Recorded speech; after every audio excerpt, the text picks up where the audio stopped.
in the autumn of 1851, within a narrow hollow of the Blue Ridge Mountains in western North Carolina. 31 children from a single one-room schoolhouse passed through a gap in the ridge on a clear Tuesday morning and were never again seen in that state. 6 days later, 4 of them stumbled out of the woods, barefoot and silent, their hair turned white at the temples. The remaining 27 have remained, in some official capacity or another, missing for 175 years. What the county ledger recorded as a weather-related accident, what the church recorded as an act of providence, and what the 4 survivors refused to discuss until the last of them passed away in a state sanitarium in 1928, collectively form a story the county itself attempted to bury on 3 separate occasions. The marker that once stood at the mouth of that hollow was taken down in 1889. The schoolhouse was set ablaze in 1902. The land was sold and resold until no living person in the valley could indicate where the children had gone. Before we proceed with the story of Ashcom Hollow, take a moment to subscribe to this channel and turn on the notification bell. And in the comments, tell us which state or country you are listening from tonight, because what you are about to hear was recorded in a diary handed to a historian in 1971 by a granddaughter, and what that diary contained has never been read aloud before. To grasp what occurred on the morning of October 21st, 1851, you must first understand the place. When the settlement of Ashcom lay nestled in a fold of the Blue Ridge, roughly 30 miles west of the nearest proper town, which at that time was Morganton. It was not a town in any sense that would be recognized today. It was a loose scattering of perhaps 40 farmhouses, a single Presbyterian meeting hall that also served as the schoolhouse on weekdays, a blacksmith, a gristmill on Pigeon Creek, and a general store operated by a widow named Prudence Halsey. The people who lived there were of Scots, Irish, and German descent, mostly second or third generation from families who had traveled down the Great Wagon Road from Pennsylvania in the 1780s. They cultivated tobacco and corn in the lowlands, kept hogs in the woods, and distilled a thin whiskey that the revenue men had not yet found a reason to climb the ridges for. The winters were harsh, the drifts in the high passes sometimes closing the road to Morganton for weeks at a time. The summers were green and humid, the air so thick with moisture that laundry hung on the line at dawn would still be damp at dusk. The people were, by every account left to us, pious, wary of outsiders, and keepers of long memories. They did not forget insults. They did not forget debts. And they did not forget, though they did not often speak of it, the things that the older ones had been told by the older ones before them about the ground that lay above the creek. The hollow itself, the one the children entered, sat perhaps a mile and a quarter east of the meeting hall, up a path that ran along the north bank of Pigeon Creek, and then cut south between 2 ridges. It was called, on the one surviving county survey map from 1847, Ashcom Hollow, after the first family that had settled the valley. By 1851, it was more commonly called by the older name, which the original settlers had taken from a Cherokee word they had imperfectly learned, and which meant, as best as anyone could translate it, the place where the ground remembers. The Cherokee themselves had been driven from that region in 1838 during the removal, and what remained of their knowledge of the land had passed into the settlers as fragments of warning. Children were not supposed to go up that hollow after dark. Hunters avoided it in the late autumn. Women did not go there to gather galax or moss, though the shaded coves along the creek produced both in abundance. A man named Josiah Veach, who had settled the farm nearest the hollow's mouth in 1821, nailed a wooden cross to a beech tree at the path's entrance in 1829, and told his neighbors it was to mark the boundary of a certain kind of land, though he would never say what kind. When pressed, which was rare, he would say only that a man who had sold him the South 40 in 1824, an older German named Hagenbeck, who had been in the valley since 1798, had pointed to the beech tree on the day of the sale and said, in the halting English of his old age, "You do not cross this mark at dusk, and you do not send a child across it alone. Not for any reason, not for any price." Hagenbeck had died in the winter of 1827, without further explanation. Veitch had waited 2 years before putting up the cross, and he had put it up, he said, on a night when the wind from the hollow had woken him for the 3rd time in a fortnight, and he could not bear to lie in his own bed and listen to it any longer. The school teacher in Ashcom that year was a young woman named Evangeline Trout. She was 24 years old, the daughter of a Methodist circuit rider from Salisbury, and she had come to the settlement in the spring of 1850 under a 1-year contract that had been renewed in the spring of 1851 for a 2nd year at a salary of $9 per annum, paid half in coin and half in the produce of the valley. She was thin, fair, and by the descriptions left in 2 separate letters, written by her contemporaries, possessed of a quiet authority that surprised the older men of the settlement. She did not, like her predecessor, defer to the fathers of her older pupils.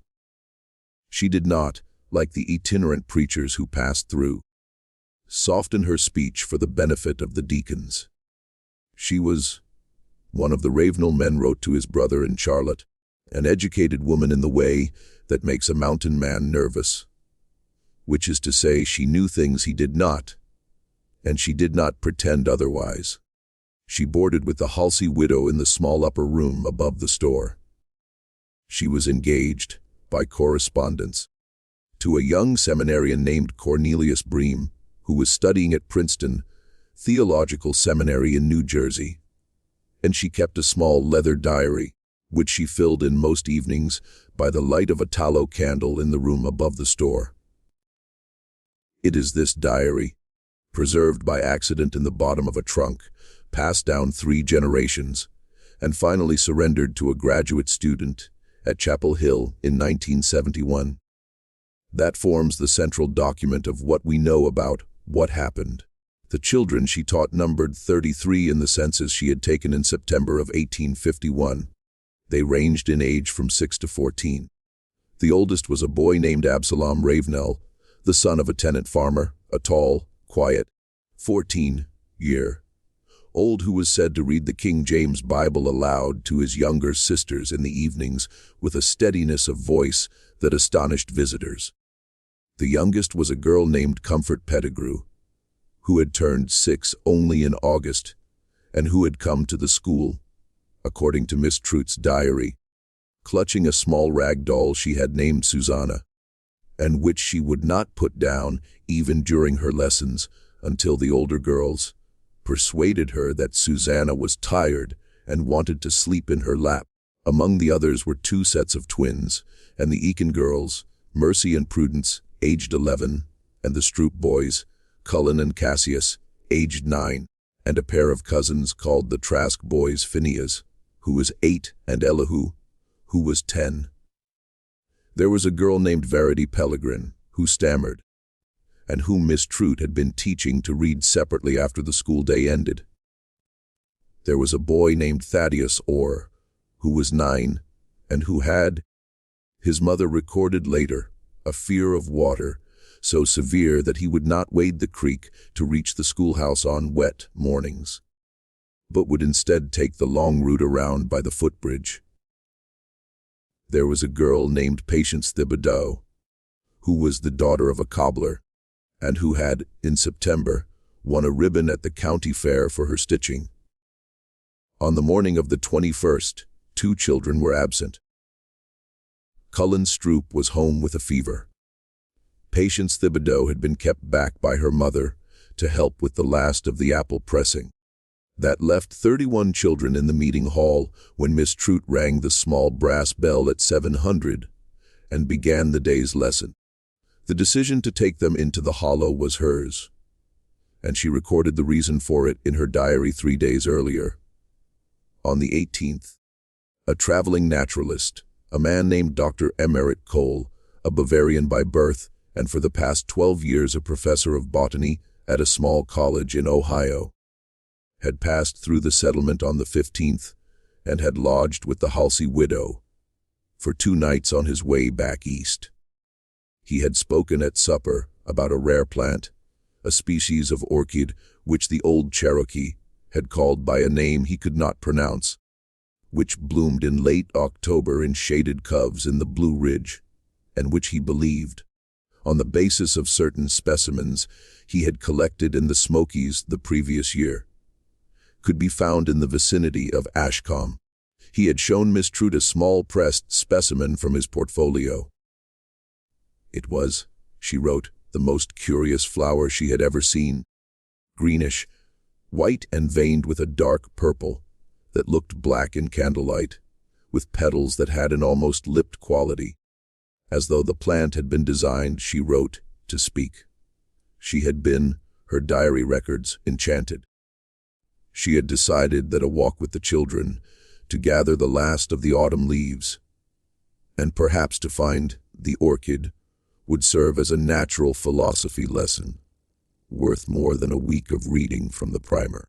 She chose the hollow because it was the nearest cove with the deep shade and wet ground that Dr. Kohl had described. She did not, so far as the diary records in the entries up to the 18th, know about the cross on the beech tree. She did not know about the old Cherokee name. She did not know about Hagenbeck or about Josiah Vaitch's sleepless nights. If anyone in the settlement knew of her plan and could have warned her, no one did. The Halsey widow, interviewed 4 months later by the school teacher's fiance, said she had assumed Miss Trude intended to take the children only as far as the beech tree at the mouth of the hollow, where the orchids were, she thought, just as likely to grow. When she realized, she said, that the girl had meant to go further into the clearing where the spring came up, and it was already dusk on the 21st, and by then there was nothing to be done. The weather that morning was clear and cold, the sort of late October morning in the southern Appalachians, when the first hard frost has fallen in the low places and the leaves on the maples and the hickories are at their highest color. There was frost in the shadows, but the sun was out, a thin yellow sun that gave light without much warmth. The children, when Miss Trude announced the walk after the morning prayer, "If you please, children," were said by the survivors who lived long enough to be interviewed to have been wildly happy. "We shall go fishing." They were given leave to run ahead on the path. They were told to stay within earshot. They carried small cloth bundles with their midday bread and apples tied at the corners and slung over their shoulders with twine. Miss Trude walked at the rear with the 2 oldest girls, Mercy Aiken and a 13-year-old named Constance Halliard. The path ran along the creek, crossed it once on a footlog, and turned south into the hollow at about 800 of the clock. By 900, they had passed Josiah Vaitch's cornfield, where Vaitch himself was pulling the last of the ears and who raised his hand to Miss Trude as she passed, and who did not, he said later, think at the time to ask her how far she meant to go. By 9:15, they had passed the beech tree with a cross. And here the diary, kept by Miss Trude herself, goes silent for 6 days. The alarm was not raised in the settlement until nearly dusk. Widow Halsey, expecting her boarder back for the afternoon recitations at 2 of the clock, had assumed at first that the naturalist walk had run long, and that Miss Trude had perhaps decided to let the children eat their bread at the spring, and had lost track of the hour. By 3, she was uneasy. She walked to the meeting hall and found it empty. She walked to the edge of the settlement and looked up the path toward the hollow and saw nothing. By 4, she had sent a boy to fetch Josiah Vaitch. Veach, pulling corn in his field, said he had seen the children go up the path that morning, but had not seen them come back.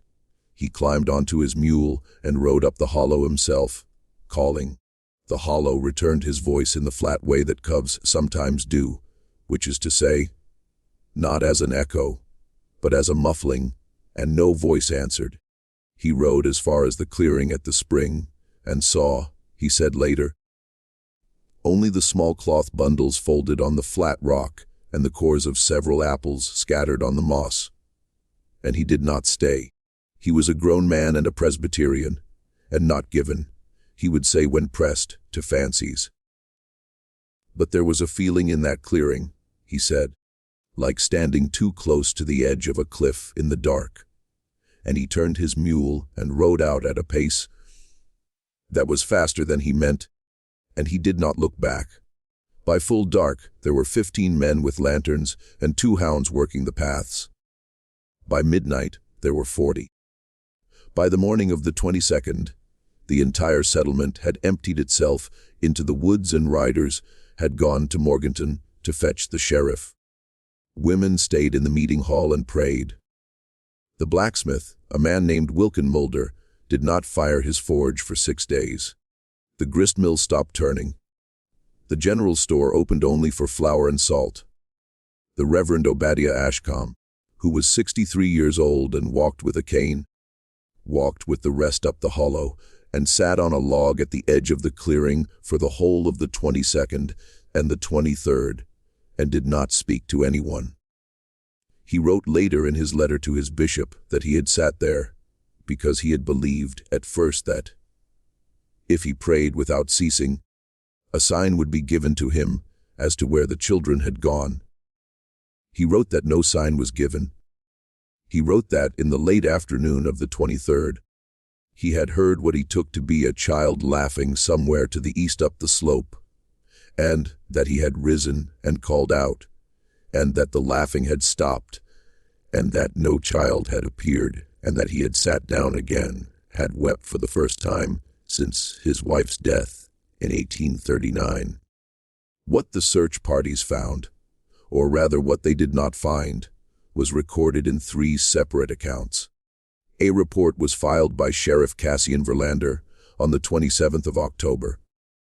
A letter was written by the Reverend Ashcom, grandson of the first settler, to his bishop in Raleigh on the 29th, and a longer manuscript was written years later by the school teacher's fiance, Cornelius Bream, who traveled from Princeton when the news reached him and stayed in the settlement for nearly 4 months, attempting to understand. All 3 accounts agree on the following. The children had gone perhaps 3/4 of a mile up the hollow. They had stopped in a small clearing, perhaps a half-acre in size, where a spring came up through mossy stones. There were signs that they had stopped there. Apple cores, cloth bundles left folded on a flat rock, their corners neatly tied, as if their owners had intended to retrieve them shortly. A small pair of pattens set neatly side by side, as if their owner had sat down to rest and slipped them off. A ribbon, pale blue, of the sort that was commonly used to tie a girl's hair. A slate pencil, unbroken. From that clearing, no further signs were found. No trail led out. The ground, though damp in places, showed no prints leading away. The hounds would not enter the clearing. 2 of the dogs, the sheriff's report notes with some embarrassment, lay down at the edge of it and would not be coaxed forward. And one of them whined and bit the man who tried to drag it across the line of the spring. While the search continued for 11 days, men walked the ridges in pairs and in 3s. They beat the laurel thickets with sticks. They fired muskets at intervals to signal each other. They walked the creek for 2 miles in both directions. They found a bent hickory branch that might or might not have been broken by a passing child. They found, in a cleft of rock about 400 yards east of the clearing, what one of the searchers, a man named Ephraim Kirst, described as a neat pile of small stones, 11 stones, stacked as a child might stack them, which had not been there when the settlement's last hunt had passed through that cleft in early September. Cursed, who had lost a daughter of 10 in the walk, dismantled the stack with his hands. What he did not tell the rest of the party, and what his wife only learned from him on his deathbed in 1878, was that beneath the stack he had found a single braid of brown hair, tied with a piece of red wool, and that the braid was his daughter's, and that he had taken it home and burned it in the fire on that same night because he could not bear, he told his wife, to let the others know. Let this sink in for a moment. 31 children and a grown woman had walked into a half-acre clearing 3/4 of a mile from a settlement of 40 families, and they had simply stopped being there. No blood, no clothing, no disturbance of the ground. The spring flowed as it always had. The leaves lay where they had fallen. If you are finding this story as unsettling as I am, take a second to let us know in the comments where you are listening from tonight. And if you are new here, subscribe so you do not miss the second half of this, because what happened on the 6th day is what the settlement spent the next 50 years trying to forget. The settlement grieved in the particular way that isolated mountain communities grieve. There was no weeping in the streets. There were no bells rung. The women cooked and carried the cooked food to the houses of the families who had lost children, and the men sat on the porches and did not speak. A prayer meeting was held on the evening of the 24th, at which the Reverend Ashcom read from the Book of Lamentations, and the families of the missing children did not attend. Not one. The Ravenels did not come. The Pettigrews did not come. The Eakins did not come. The Trasks did not come. It was said by a woman named Mehitable Cross, who lived 2 farms over from the Ravenels, that Thomasina Ravenel sat on her front step all day on the 25th, and would not go in, and would not eat, and would not speak except to say, once, when her husband tried to take her inside, that she was waiting because a mother knew when a child was coming. And a child was coming. By the 26th, the search had been scaled back to a few men walking the ridges in pairs. By the 27th, it had effectively ended. Sheriff Verlander rode back to Morganton. The settlement, the Reverend wrote in his letter, was a place where no one looked each other in the eye, because to meet another's eye was to see there the same empty place that one carried in oneself. On the morning of the 27th, at about 6:15, a woman named Sibby Larkin, who was hauling water from the creek, saw movement on the far bank. The fog was heavy that morning, she said later. So heavy that she could not see the other side of the creek until she was almost in the water. She set down her buckets and walked closer. 4 children were standing in the shallows, in water up to their knees, facing upstream. They did not move when she called to them. She waded in. The creek cold enough that she could feel it through her boots, and took the nearest by the arm, and it was a boy named Thaddeus Orr, who was 9 years old, and he did not look at her. His hair, which had been brown, was white at the temples. The other 3 were a girl of 11 named Mercy Eakin, a boy of 8 named Phineas Trask, and the oldest, Absalom Ravenel, who was 14 and who was missing 2 of his front teeth, which had been in his mouth on the morning of the 21st. Sibby Larkin carried and led them up to the settlement, and there was, she said later, no resistance in any of them. They were neither cold nor warm.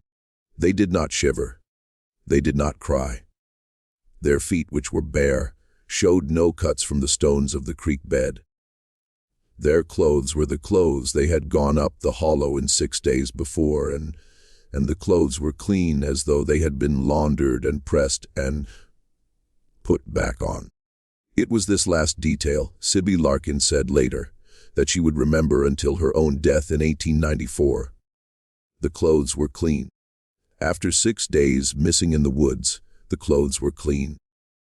The four were separated and placed in 4 different houses under the care of their own families, where their families had survived to take them. The Ravenels had both of Absalom's parents. The Trasks had Phineas's mother, his father having died of dysentery in 1847. Mercy Eakin was placed with her parents and her 4 surviving siblings, though her twin Prudence was not among the returned. Thaddeus Orr was placed with his father, his mother having been carried off by child-bead fever in 1845. Doctors were sent for.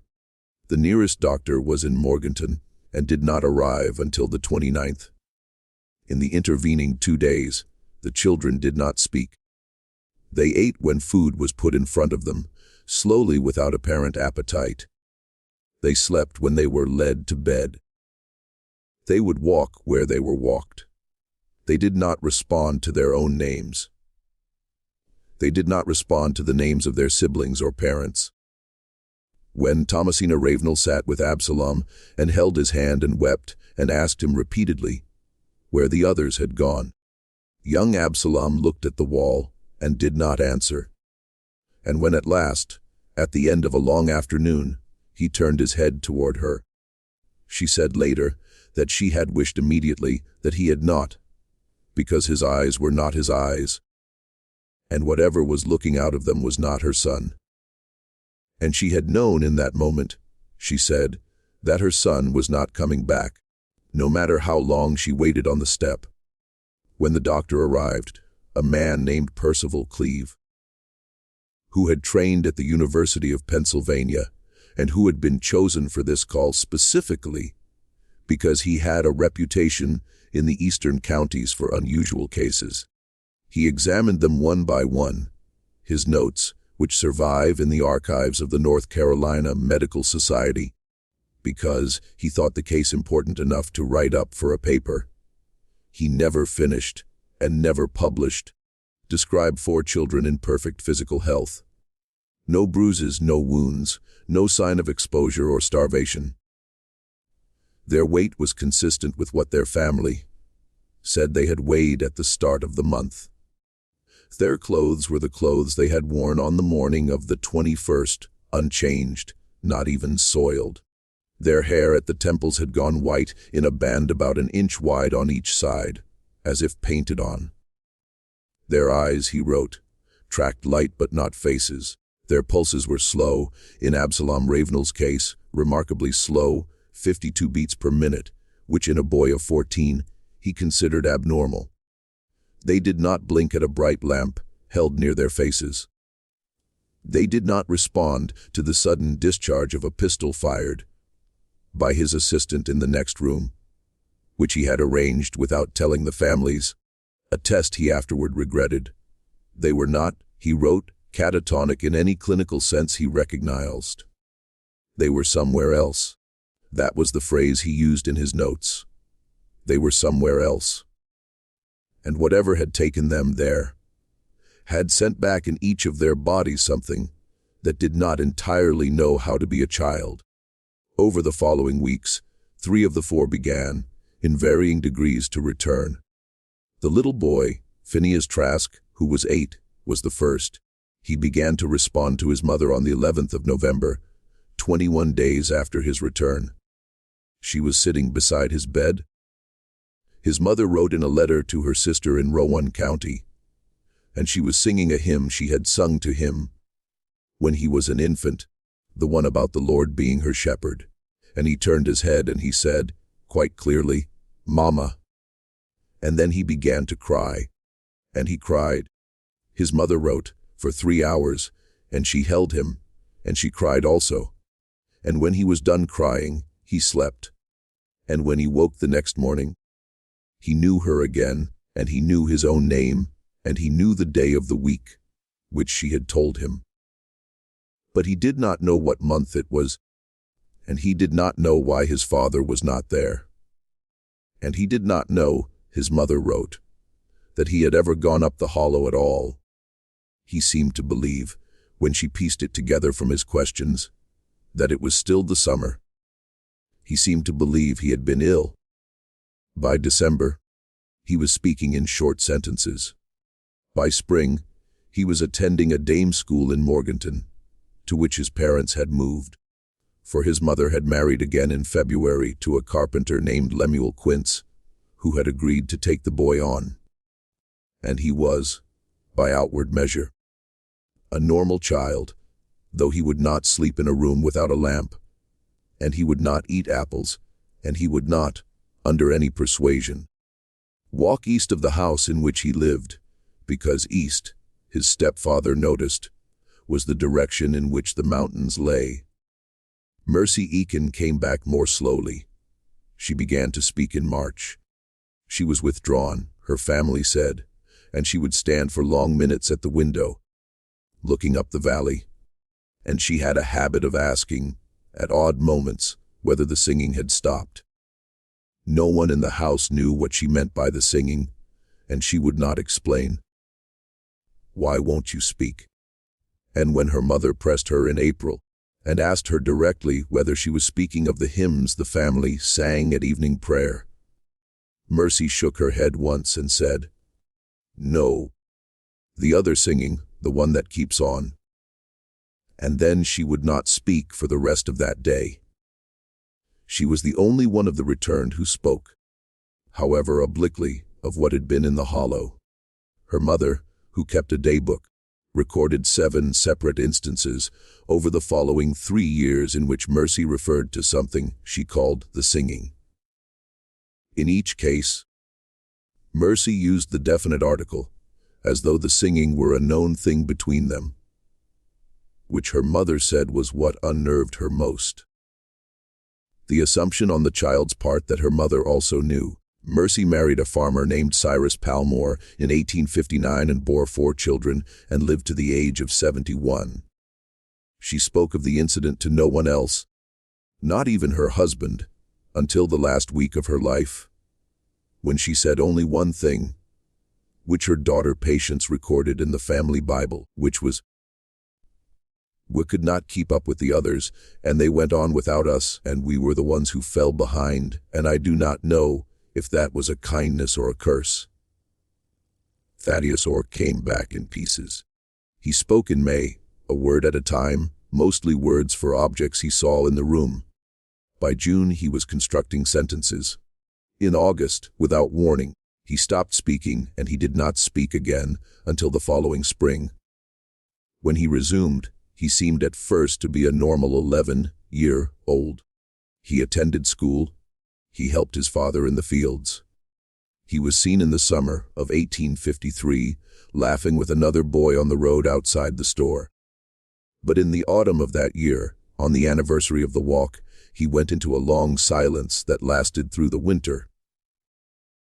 And this pattern, his father wrote, became the shape of his life thereafter.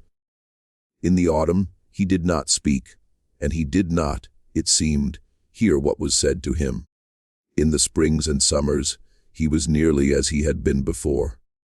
His mother wrote in a letter to her sister, sent that first fall after his partial recovery, that he was 2 boys, the one who had gone up the hollow, and the one who had come back, and that neither of them was entirely hers. He never married. He worked as a field hand on his father's farm until his father's death in 1868. He was committed to a state asylum in 1871, at the age of 29, after an incident in which he had walked in an autumn silence 10 miles east from his farm toward the old settlement of Ashcom, which had by then been mostly abandoned, and had been found sitting at the mouth of the hollow, with his hands on the beech tree that had once held the cross, and which had by then fallen. He died at the asylum in 1889. Absalom Ravenel, the oldest, never came back at all. He did not speak. He did not respond to his name. He did not, in the opinion of Dr. Cleve, or the 3 other doctors who examined him over the next 12 years, suffer from any identifiable disease. His appetite was good. His sleep was regular. His vital signs were stable. He simply did not engage. He lived in an upper room of his parents' house for the rest of their lives. And his mother, Thomasina, cared for him as though he were an infant, dressing him, bathing him, reading to him from the Bible in the evenings. Though he gave no sign that he heard the words, his father could not bear to look at him, and ate his meals in the kitchen and slept on a cot in the barn from 1854 onward. When they both died within a month of each other in the influenza outbreak of 1863, he was taken in by his uncle Barak Ravenel, and when Barak died in 1871, he was committed to the state sanitarium at Morganton. He lived there for 57 more years. He was known to the staff as the Silent Man. He ate what was put in front of him. He walked in the yard when he was walked. He did not speak. He did not write, though a succession of doctors over the decades tried to teach him to hold a pencil. He did not draw. He did not acknowledge by any sign the staff could detect that any person existed in the world beside himself. He did not appear to see a mirror when one was held in front of him. He did not startle at loud sounds. The only thing he was known to do, which was recorded in the ward journals over 57 years, was this: on the 21st of October of each year, between the hours of 300 and 500 in the afternoon, he would stand at the window of his room, whichever window he had been given that year, and he would face east. He would stand for precisely 2 hours. At 500, he would turn and sit on his bed, and he would resume his usual silence. He did this every year from 1871 to 1927. He died on the 3rd of February 1928 at the age of 91. He was at the time of his death the oldest living patient in the sanitarium. The day nurse who was with him, a woman named Imogen Darnell, wrote in the ward journal that at 6 minutes past 300 in the afternoon, the Silent Man opened his eyes, which had been closed since morning, and said, in a perfectly clear voice, 3 words. He said, "They are coming." Then he closed his eyes and died. What had happened in the clearing? Understand that this question consumed the settlement for a generation. It consumed the school teacher's fiance, Cornelius Bream, who interviewed every adult in the settlement during the winter of 1851 and 1852, and who left behind a manuscript of some 400 pages, unpublished, now in the rare books collection at the University of North Carolina. It consumed the Reverend Ashcom, who preached an annual sermon on the anniversary of the disappearance until his death in 1868, each year pressing his congregation to examine themselves for the sin that had, he believed, drawn down the judgment, though he never could name what the sin had been. It consumed Dr. Cleave, who returned to the settlement 3 times over the following 20 years to examine Thaddeus Orr and Absalom Ravenel, and who died in 1881 with a drawer full of notes he had never been able to organize into a paper. It consumed Josiah Veitch, who went mad slowly over the course of the 1850s, and who was found hanging in his barn in the spring of 1861, with a note pinned to his shirt that read only, "I should have cut down the tree. I should have cut it down in 1830. Forgive me."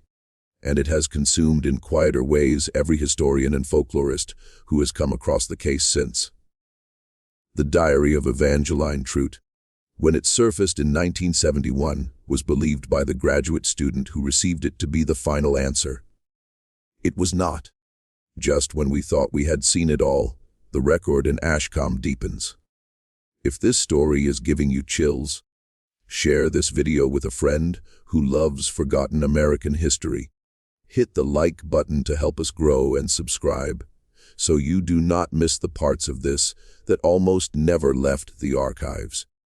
Because what the graduate student found, and what he would not publish, and what he eventually burned, has only one surviving copy, and that copy sat in a box in a retired professor's garage in Durham until 2019, when his daughter sold the contents of the garage at an estate sale and a local historian bought the box for $112. Here is what was in the diary. Evangeline Trute had written in it every night from the 17th of March, 1850, when she arrived in the settlement, until the night of the 20th of October, 1851. The early entries are what one would expect from a young woman in her first post. Observations about her pupils and small loneliness. Letters written to Cornelius and not yet answered. Descriptions of the weather. Reflections on the sermons she had heard at the meeting hall on Sundays. In the summer of 1851, the entries begin to record her walks. She had taken, it seems, to walking alone on Saturday afternoons for the exercise, and she wrote, to clear her head of the week's noise. She walked the path along the creek. She walked the ridge to the north. She walked, beginning in August, up the hollow. The first entry in which she mentions the hollow is dated the 9th of August. She writes that she had gone only as far as the beech tree with a cross, that she had been curious about the cross, and that she had asked the Halsey widow about it on her return, and had been told that it was an old mark and that Veitch had put it there, and that its meaning had been forgotten. Miss Trutt notes, with the mild condescension of a young educated woman for a rural superstition, that she supposes the cross was meant to ward off some fancy of the older generation, and that it is a pity the settlement cannot see its way to clearing out such reminders of a less enlightened time. On the 16th of August, she records her first walk past the beech tree up to the clearing at the spring. She writes that it is a beautiful place, that the light comes down through the high leaves in columns, that the spring water is so cold it aches the teeth, and that she sat for nearly an hour on the flat rock beside it. She writes that she heard, as she sat, a sound which she took at first for the wind, but which, when she listened more carefully, resolved itself into something like voices, as though a group of people were speaking at a considerable distance, just below the threshold of comprehension. She writes that she was not frightened. She writes that she assumed there were farmers working somewhere beyond the ridge, that the cove was acting as a sounding chamber, and that she was picking up their talk carried on the air. She writes that she walked home in good spirits and slept soundly. On the 23rd of August, she returns. The sound is there again. She writes now that she is beginning to doubt her earlier explanation. The sound does not have the rhythm of conversation. It has, she writes, the rhythm of singing, though no tune she can place. It rises and falls. There are what she takes to be words, though she cannot quite make them out. She stays longer this time, perhaps 2 hours. She writes that when she leaves the clearing, she feels a strong desire to stay, and that for several hundred yards down the path, she has the sensation that she has forgotten something important and ought to go back. The entries through September record further walks, increasing in frequency.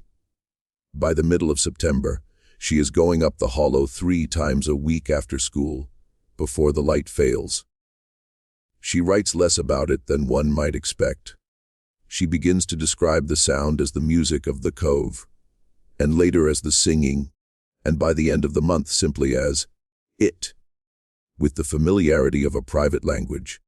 She writes on the 29th of September that she believes the sound to be a natural phenomenon of some kind, perhaps related to the flow of water through rock, but that she would like to consult a man of science about it. She does not yet know that Dr. Cole will appear in the settlement 2 weeks later. There's no turning back. On the 6th of October, she takes the first 2 children with her.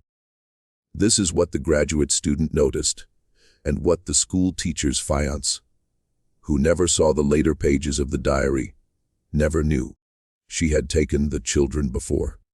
On the 6th of October, she took Absalom Ravenel and Mercy Eakin, the 2 oldest in her school, and she took them. She wrote, because she wanted to know whether the singing, as she now permanently called it, was audible to others. She wrote that she had begun to fear she was imagining it. She wrote that she wished to test the matter scientifically.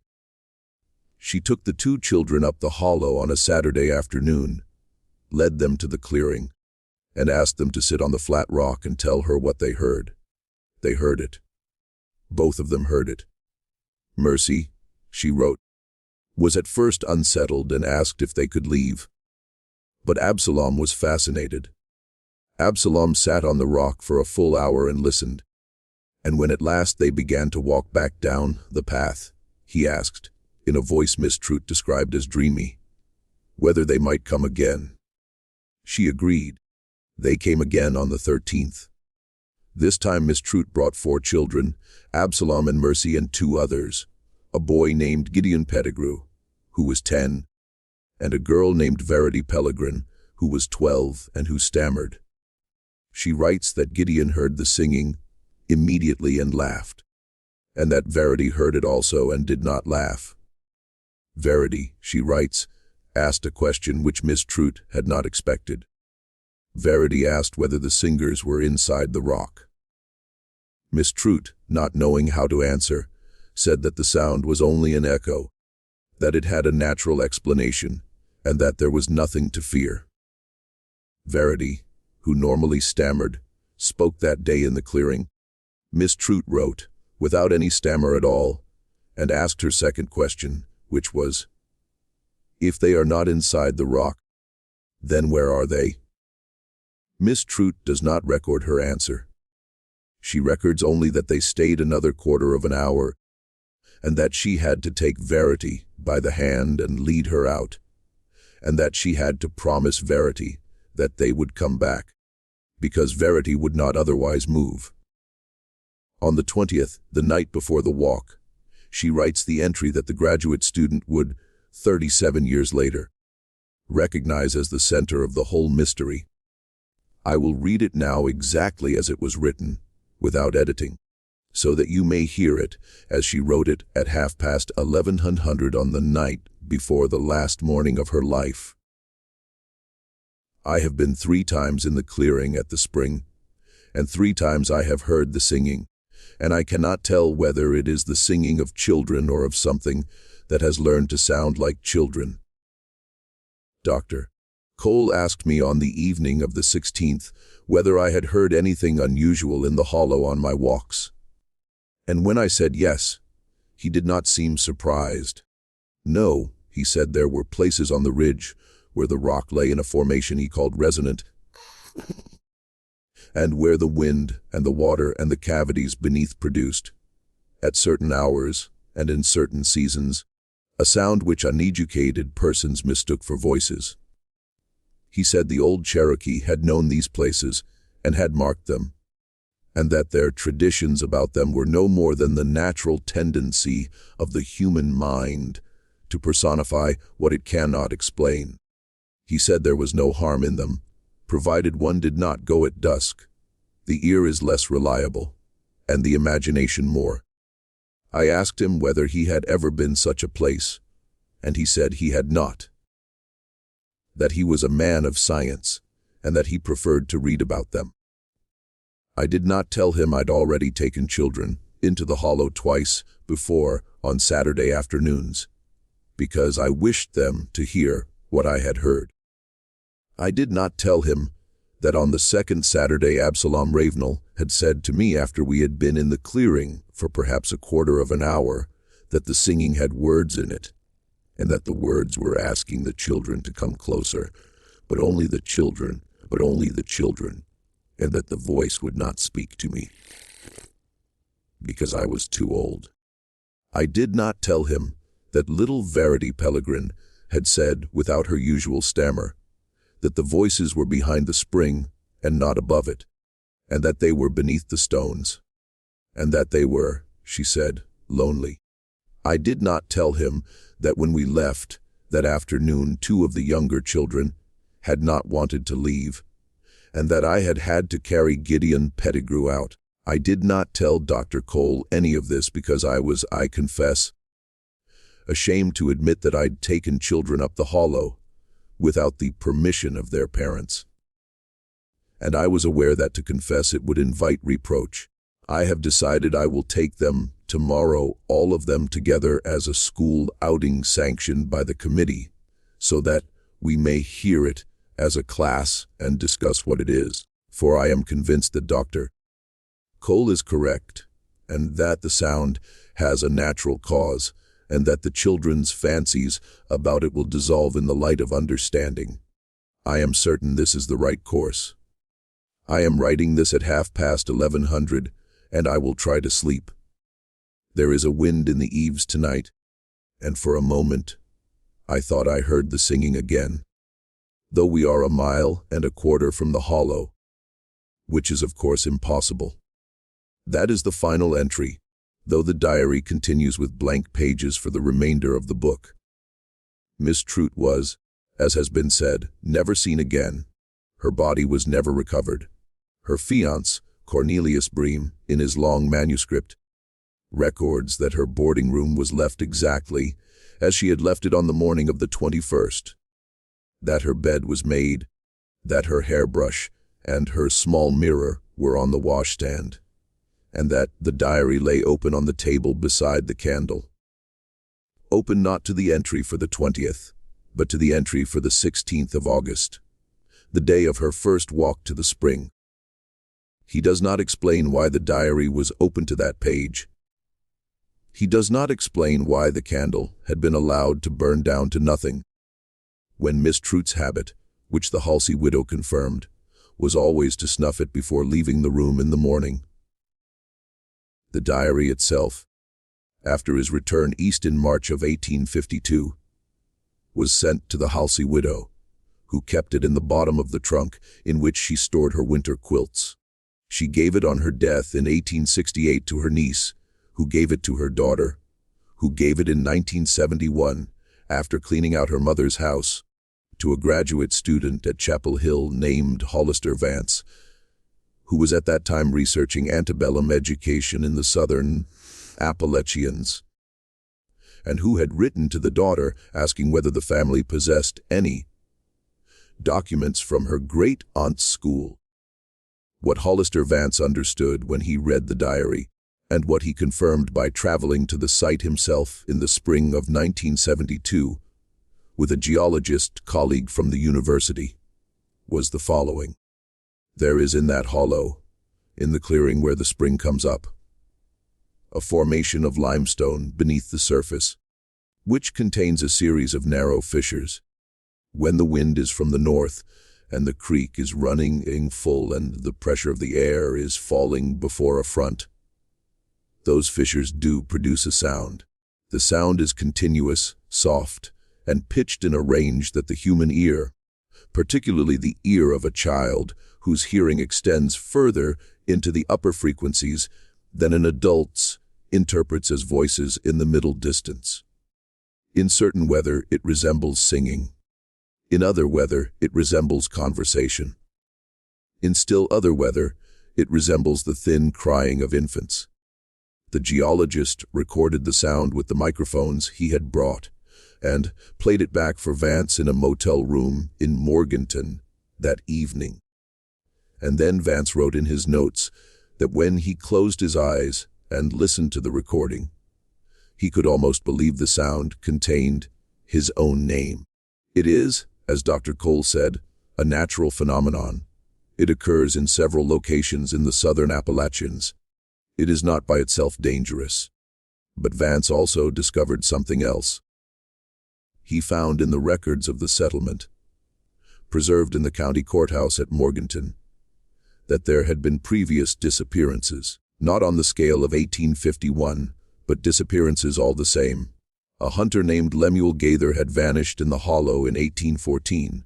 2 children, siblings named Isham and Dorcas Coggin, had gone missing from a farm at the edge of the hollow in 1833, and had been found a week later, silent and uncommunicative, and had both died within a year. A traveling peddler named Ezra Mace had disappeared in 1844, and his abandoned cart had been found at the beech tree with the cross. The horses still in their traces, the peddler's ledger book open on the driver's seat to an entry for the 15th of September, 1844. That was never completed. A mill hand named Caradoc Swain had vanished in 1829, the year Veitch put up the cross. A pair of brothers, the Orchards, had gone up the hollow hunting turkey in 1801, and only one had returned. And the one who returned had hanged himself 3 weeks later. Vance compiled a list of 17 separate incidents in the hollow between 1789 and 1850. The pattern, he noted, was not random. The incidents clustered in the late autumn. They clustered in years following wet summers. And they clustered, most disturbingly, in years in which the population of the settlement had increased, as though the hollow were responding to pressure or to opportunity.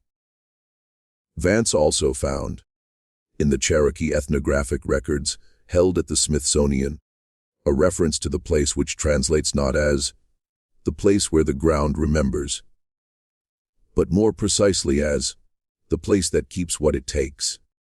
He found a Cherokee prohibition, recorded by an ethnographer named James Mooney in 1889, against bringing children to the clearing under any circumstances, and specifically against bringing them in numbers greater than one. The ethnographer had not understood the specificity of the prohibition and had dismissed it as a local superstition. Vance, with a diary in front of him, understood the specificity exactly. 1 child at a time, the tradition said, never more. Miss Trout had brought 2 on the 6th of October. She had brought 4 on the 13th. She had brought 31 on the 21st.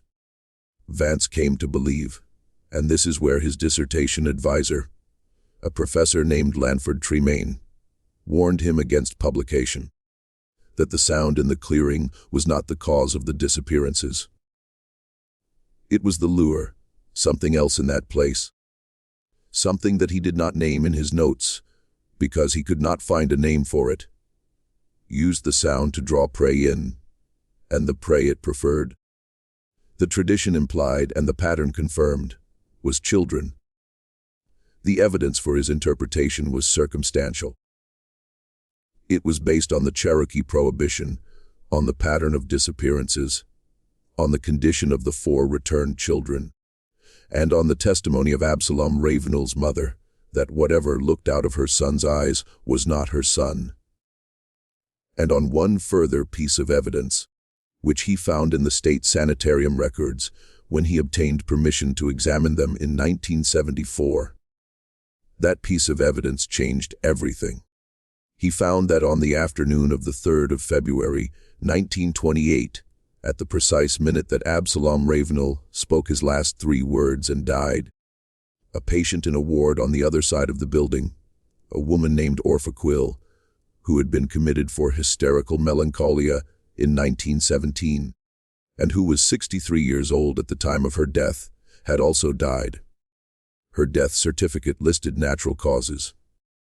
The ward journal for her ward, however, recorded that she had died in exactly the same manner as Absalom, that she had been silent and unresponsive for her entire decade at the sanitarium, and that at 3:00 in the afternoon on the 3rd of February, she had opened her eyes and had said in a clear voice 3 words. The same 3 words, "They are coming," and had closed her eyes and died. Vance traced her history back. She had been committed in 1917 from a boarding house in Asheville, where she had been living alone under the name Orpha Quill for 24 years. She had appeared in Asheville in 1893. The boarding house keeper had said she had come up the mountain road on foot, alone, dressed in the fragments of a child's pinafore, though she was by then a woman of 48. She had not been able to give her name. The name Orpha Quill was one the boarding housekeeper had chosen for her, in order to have something to write in the ledger. She had carried when she arrived a single small object, which the boarding housekeeper kept with her effects until her commitment. It was a pressed flower. It was a greenish, white orchid veined with dark purple that looked black in candlelight. It was a species that did not grow in North Carolina and had never been catalogued by any botanist. It was the flower doctor, Emmerich Cole had shown Miss Trout in the upper room of the Halsey store on the evening of the 15th of October, 1851. Vance traced the woman's history back further. He traced it through features on her death photograph. He traced it through dental records the sanitarium had kept. He traced it, finally, through the shape of a small birthmark on her left wrist, which had been noted by the admitting doctor in 1917, and which matched precisely a birthmark described in Evangeline Trout's diary, in an entry from the spring of 1851, in which Miss Trout had described her youngest pupil, a girl named Comfort Pettigrew, who had been 6 years old on the morning of the 21st of October, and whose rag doll, named Susanna, had been found 4 days into the search on the flat rock beside the spring, where she had left it when she had walked further into the clearing than any of the others had walked.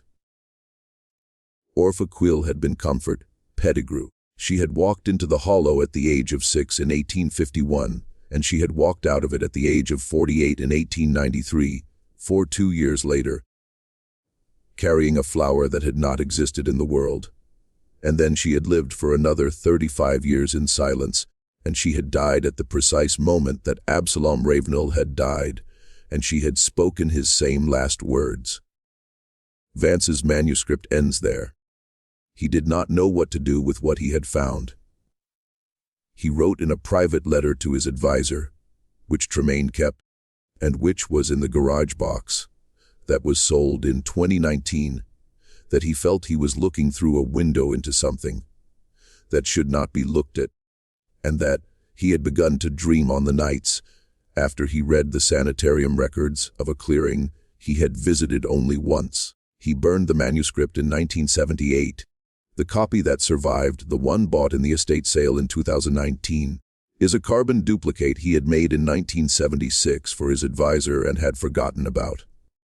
The historian who bought it, a woman named Marta Wexler of the State Archives, has not published it either. She has, she said when I contacted her in the summer of 2024, no intention of ever doing so. She believes, as Vance came to believe, that the clearing is still there. She believes that the spring still runs. She believes that in the right weather, the fishers still sing. And she believes, though she will not say exactly why, that the other 27 children who walked into the hollow in 1851 are still, in some sense that she does not wish to articulate, unaccounted for. She has been to the site once. She will not go again. One final detail, and with it we come to the end of what can be known. In 2006, a hiker on the Appalachian Trail, which passes within about 3 miles of what was once Ashcom Hollow, reported to a park ranger that he had become disoriented in a fog and had wandered off trail and had come upon a small clearing with a spring in it, perhaps half an acre in size. He had, he said, heard what he took to be children singing, though he could see no children, and he had sat on a flat rock beside the spring for what he believed was about 15 minutes listening, trying to locate the source. When he had finally risen and found his way back to the trail, 2 groups of other hikers had passed him on their way north, and each of them, when he had asked, had told him a different date. When he reached the ranger station at the end of that day, he learned that 4 days had passed since he had stepped off the trail. He had no memory of where he had been during those days. He had in his pack a small pressed flower, greenish, white, and veined with a dark purple that looked almost black in certain light, which he did not remember picking. The ranger took the flower, promised to send it to a botanist for identification, and filed the report. The flower was never identified. The ranger retired in 2011. The report is in a filing cabinet in the ranger station. The hiker's hair went white at the temples in the following year. He lives in Ohio. He does not return phone calls. This mystery shows us that the past does not always stay buried, and that some places are best left unvisited. not because they are haunted in any fashion the old stories would recognize, but because the ground itself, the geology and the weather, and the deep time of the mountains may be indifferent to us in ways we cannot fully understand, or because what the mountains hold, whatever it is, has its own hunger, its own patience, and its own slow measure of years. 4 children walked out of that hollow in 1851. 27 did not. One returned 42 years later, changed beyond recognition, carrying a flower that should not have existed. And in a small private cemetery in western North Carolina, there is, to this day, a marker with no name on it, only a date, October 21st, 1851, and the single word, lost, which a descendant of the Ashcom family paid to have erected in 1951, exactly 100 years after the walk, because she felt that someone ought to remember what the county had 3 times tried to forget. She told the stonemason who told his apprentice, who told a local reporter, who wrote it down in a notebook that was never published, that she had been haunted all her life by a feeling she could not name. A feeling that came to her strongest in the late autumn. A feeling as though somewhere just below the threshold of hearing a group of voices were singing and were calling her by name and were asking her to come closer. Only the children, they said. Only the children. But she had never been a child again since the day she had learned the story. And so she was safe, she said, from whatever it was. And she hoped that by raising the stone, she might somehow discharge the debt that her family and her county and her country owed to those 27 who had gone and had never come back. What do you think of this story? Do you believe the graduate student Hollister Vance was right about what lived in that clearing? Or do you believe the whole affair has a simpler, sadder explanation? A teacher who meant well, a geological curiosity, a community that could not bear the weight of what it had failed to prevent, and a woman who wandered out of the mountains half a lifetime later with a flower in her hand and a silence in her throat that no doctor could open. Leave your comment below and tell us what you think truly happened in Ashcom Hollow. If you enjoyed this tale and want more forgotten American histories like this one, subscribe, hit the notification bell, and share this with someone who loves dark mysteries. See you in the next video.